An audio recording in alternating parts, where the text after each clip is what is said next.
नमस्कार, आपण पाहत आहे भांडाफोड न्यूज। एका दमात भ्रष्टाचारी कोमात, सोशल मीडिया, कर्जबाजारी, गुन्हेगारी, सट्टेबाजी, चोरी, मटका, जुगार, दारू, सावकारशाही, न्यायाच्या प्रतीक्षेत प्रशासन।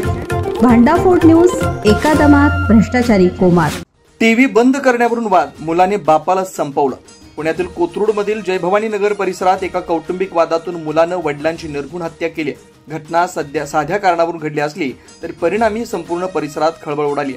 मृतकाचं नाव तानाजी पायगुडे, वय 72 असून त्यांचा मुलगा सचिन तानाजी पायगुडे, वय 33 यावर घटनेत आरोप आहे। घटनेच्या दिवशी दुपारी 12:30ला तानाजी पायगुडे आणि त्यांचा मुलगा सचिन पोटमाळ्यावर होते।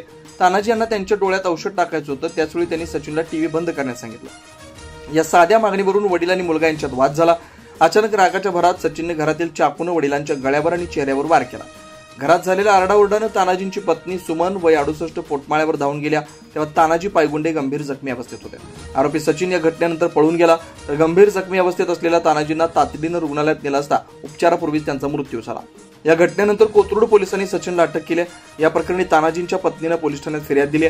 पायगुडे कुटुंब जय भवानी नगर परिसरातील चाळीत राहतं आणि घटना परिसरात खळबळ निर्माण करणारी ठरली। साध्या वादातून घडलेल्या हत्येनं संपूर्ण परिसरात धक्का निर्माण केला। पोलीस या प्रकरणाचा सखोल तपास करतात।